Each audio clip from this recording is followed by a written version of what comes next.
Olá, meu nome é Elisa e nesse trabalho nós vamos desenvolver sobre as técnicas de necrópsia em cães, especificando a abertura da cavidade abdominal. A necrópsia ela é muito utilizada na medicina veterinária porque ela contribui para um diagnóstico preciso, investiga também causas de morte e auxilia com dados para pesquisas e vigilância sanitária. Mas, para que esse procedimento seja feito com sucesso, a gente precisa seguir uma série de técnicas que irão garantir tanto a segurança da equipe como a qualidade dos resultados. Então, primeiramente, nós vamos identificar o animal, verificando a ficha clínica dele e confirmando dados como raça, sexo e idade aproximada. Também é muito importante a gente registrar informações como o histórico clínico e causas da morte, porque essas informações elas vão direcionar ainda mais a necrópsia. Depois que a gente identificou o animal, nós vamos fazer uma avaliação externa do cadáver. E o que a gente vai observar? Nós vamos observar o estado de nutrição dele, se ele tem lesão ou alterações na pele, se apresenta sinais de rigidez cadavérica ou decomposição. Isso tudo são palpites, pistas que a gente tem antes de abrir o corpo. Então, depois que a gente identificou o animal e observou ele externamente, nós vamos passar para o posicionamento do cadáver.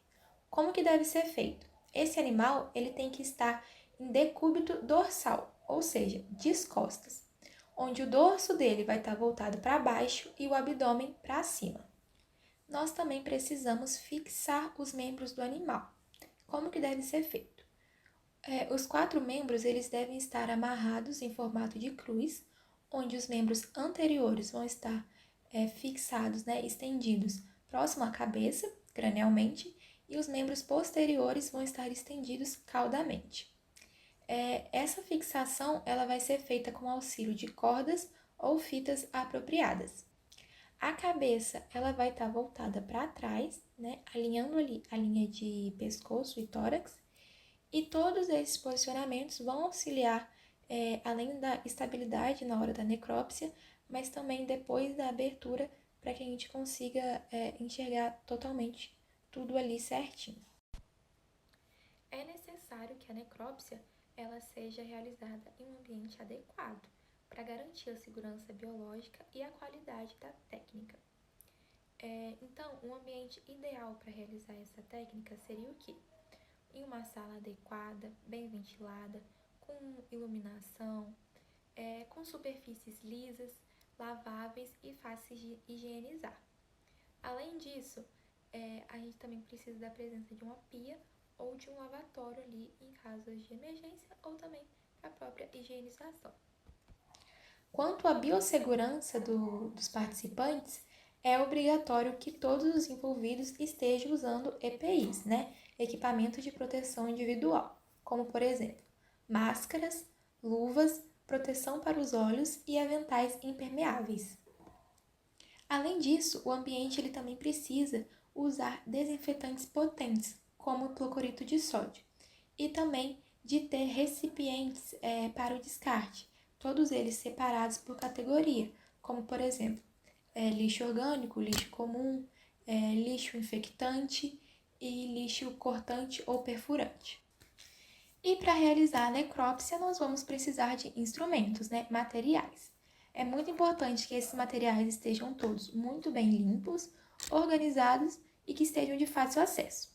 Entre os instrumentos básicos para realizar a necrópsia, nós temos o bisturi com lâmina descartável, tesoura anatômica, pinça anatômica, serra óssea, aí tem tanto a manual como a elétrica, e também gás estéreo e compressas. E para a coleta de amostra, os materiais que nós vamos utilizar são agulha e seringa estéreis, tubos estéreis para líquidos ou fragmentos frescos, tubos com formol a 10% para histopatologia, e se a gente for fazer alguma investigação microbiológica, a gente utiliza os meios de cultura.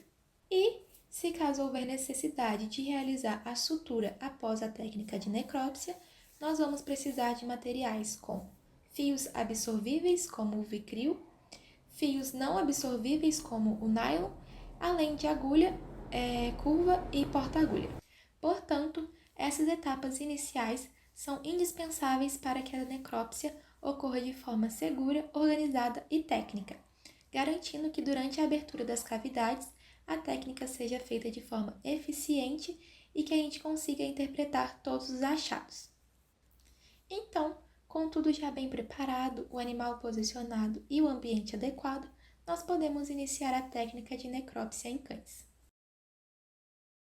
Incisão da pele e acesso à parede abdominal. Durante a necrópsia de um animal, a etapa inicial de abertura da cavidade abdominal é fundamental para a avaliação adequada dos órgãos internos e para a identificação de possíveis alterações patológicas. Essa fase requer técnica e atenção, tanto para preservar as estruturas anatômicas quanto para garantir uma análise eficaz.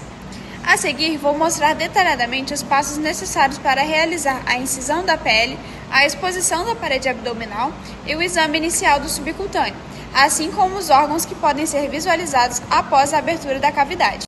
Incisão inicial da pele. A primeira etapa consiste na realização de uma incisão mediana longitudinal na pele do animal.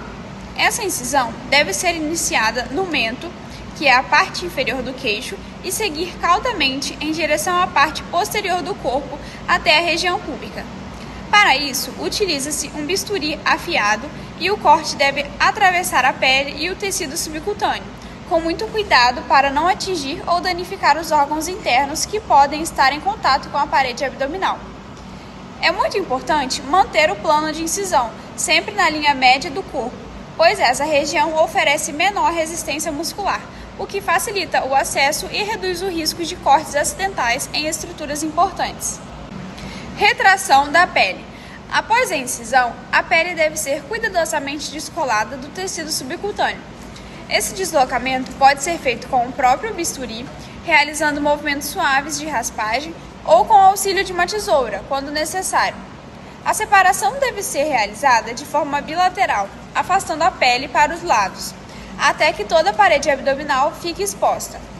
Esse afastamento permite uma visão clara e completa da musculatura, facilitando a identificação de alterações visíveis antes mesmo da abertura da cavidade, como áreas de necrose, infiltração hemorrágica ou enfisema subcutâneo. Observação do subcutâneo. Com a pele retraída, é possível avaliar o tecido subcutâneo, que pode fornecer importantes informações sobre o estado geral do animal antes da morte. Deve-se observar sinais como hemorragias, que indicam possíveis traumas ou coagulopatias, edema, pode sugerir processos inflamatórios ou obstrução linfática, alterações de coloração, cianose, icterícia ou palidez são indicativos de distúrbios sistêmicos. Presenças de secreções, pus, sangue ou outros fluidos podem sugerir infecções, abscessos ou feridas externas. Essas observações contribuem significantemente para a formulação das hipóteses diagnósticas iniciais. Abertura da cavidade abdominal. Após a exposição da parede abdominal e a análise do tecido subcutâneo, realiza-se a incisão da musculatura abdominal, geralmente com o bisturi ou a tesoura, também na linha média.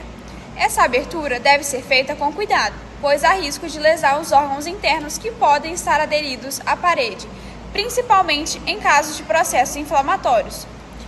Uma vez aberta a cavidade abdominal, é possível visualizar os seguintes órgãos: fígado, localizado cranialmente na parte anterior da cavidade, de coloração marrom a avermelhada, e pode apresentar alterações como aumento de volume, palidez, necrose ou congestão. Estômago e intestinos delgado e grosso ocupam boa parte da cavidade e sua análise envolve avaliação de conteúdo, distensão gasosa, espessamento de parede ou presença de corpos estranhos. Baço, geralmente à esquerda do animal, de coloração vinho escuro. Avalia-se tamanho, consistência e presença de lesões ou rupturas. Rins, localizados dorsalmente, próximos à coluna vertebral.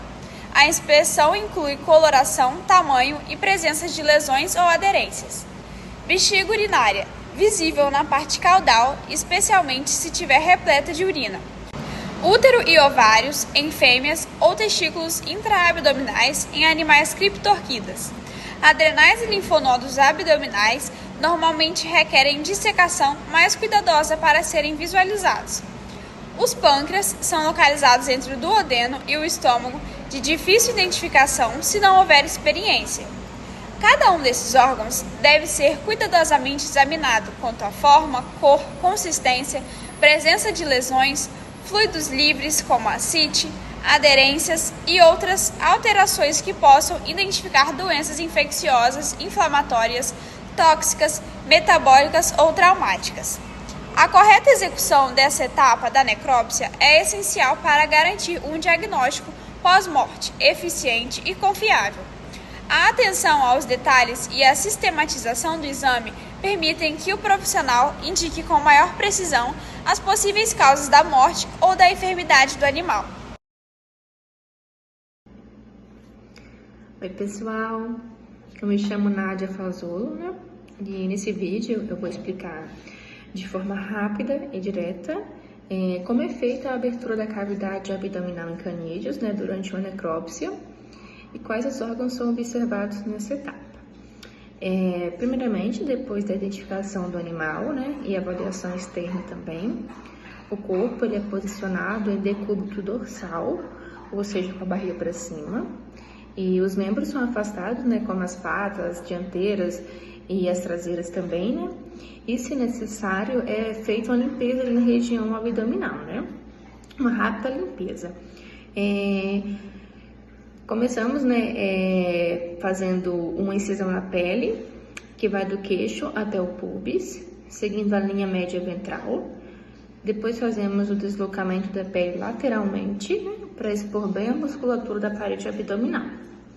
A próxima etapa é a etapa principal, né, que é a incisão da parede muscular, seguindo a linha alba, que é a região central e tem menor risco de lesar estruturas internas. A incisão é feita com cuidado, né, e com a cavidade aberta. A gente afasta as bordas da musculatura para visualizar bem os órgãos.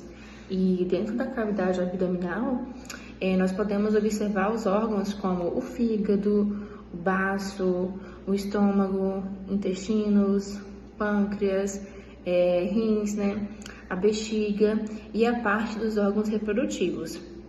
É importante avaliar a posição, a coloração, o volume, a consistência e se há alguma alteração visível, né? Como lesões ou nódulos, ou presença de líquidos também anormais, como sangue ou pus. E caso haja líquido, né, é possível coletar para exames laboratoriais. Essa inspeção inicial, ela já pode dar várias pistas sobre o que causou a morte, né, e indicar a presença de doenças sistêmicas. E um detalhe muito importante é que a cavidade abdominal, ela sempre deve ser aberta antes da torácica, assim, dessa forma, né, que, assim, evitando mudanças nas posições dos órgãos ou contaminações. Avaliação macroscópica da cavidade abdominal. Após a abertura adequada da cavidade abdominal, a avaliação macroscópica tem como objetivo principal identificar alterações visíveis que possam contribuir para o diagnóstico da causa da morte. Essa etapa deve ser feita com atenção e de forma sistemática, respeitando as seguintes diretrizes. 1.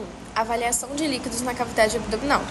A primeira observação deve ser quanto à presença de líquidos livres no interior da cavidade abdominal, o que pode indicar processos patológicos importantes, como hemoperitônio, que pode ser decorrente de traumas, ruptura de vasos sanguíneos ou tumores, pioperitônio, geralmente associado a infecções graves como peritonite bacteriana.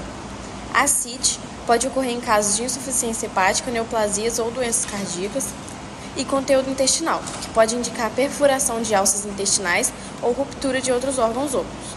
Em casos suspeitos, recomenda que seja feita a coleta de líquidos com a seringa estéril para análise laboratorial. 2. Verificação de gases. Durante a inspeção, deve-se observar sinais de distensão abdominal causado pelo acúmulo de gases, que pode ser pneumoperitônio, que é a presença de ar livre na cavidade abdominal, geralmente é associado à perfuração de vísceras ocas, como estômago, intestino delgado ou cólon. A presença de ar fora do trato gastrointestinal pode ser percebida pela distensão abdominal anormal ou visualmente ao abrir a cavidade. A identificação precoce desses sinais pode ajudar na determinação de quadros agudos, como ruptura gastrointestinal, e orientar a coleta e amostras específicas. 3. Inspeção das paredes internas e vísceras abdominais. A análise da cavidade abdominal também inclui a observação direta das estruturas internas, que é o peritônio, que deve ser examinado quanto à coloração, normalmente é brilhante e transparente, o espessamento e a opacificação ou presença de lesões.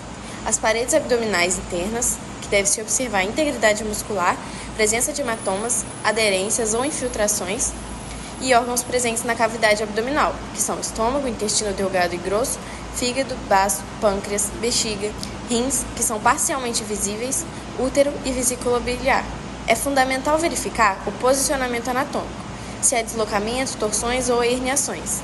Volume e formato. O aumento ou diminuição anormal pode indicar patologias como neoplasias, atrofias ou dilatações. A integridade das estruturas, que deve-se verificar se há perfuração, lacerações ou rupturas. E o aspecto superficial, que é a coloração, presença de nódulos, necrose, fibrina ou outras alterações visíveis. E 4. Documentação. Toda avaliação deve ser cuidadosamente documentada, tanto por escrito quanto, se possível, em fotografias das alterações observadas. Essa documentação é essencial para a posterior discussão diagnóstica e serve como base para a elaboração de laudos técnicos. Registrar a localização exata das alterações, o tipo de alteração, se é líquido, gás, lesão, massa, quantidade e aspecto geral, exemplo, líquido turvo, coloração amarelada. Essa abordagem sistemática garante que nenhuma informação importante seja negligenciada e contribui diretamente para a qualidade da necrópsia, como ferramenta diagnóstica. Durante a necropsia, a coleta adequada de materiais é fundamental para análises complementares, como a histopatologia, a microbiologia e a toxicologia. O tipo de amostra e o método de armazenamento variam conforme o objetivo do exame. Os líquidos livres, por exemplo, peritoneal, torácico e sinovial, esses líquidos devem ser coletados com o uso de seringa e agulhas estéreis, evitando contaminações que possam comprometer análises microbiológicas ou citológicas. Após a coleta, devem ser armazenados em frascos apropriados, preferencialmente estéreis e rotulados com a identificação do animal, o tipo de líquido e a data. Os tecidos para histologia devem ser selecionados fragmentos representativos de órgãos ou lesões observadas. É importante que o corte inclua áreas de transição entre o tecido normal e a região alterada. Os fragmentos devem ser colocados imediatamente em formol a 10% em volume de fixador no mínimo 10 vezes maior que o tecido para garantir a adequada preservação.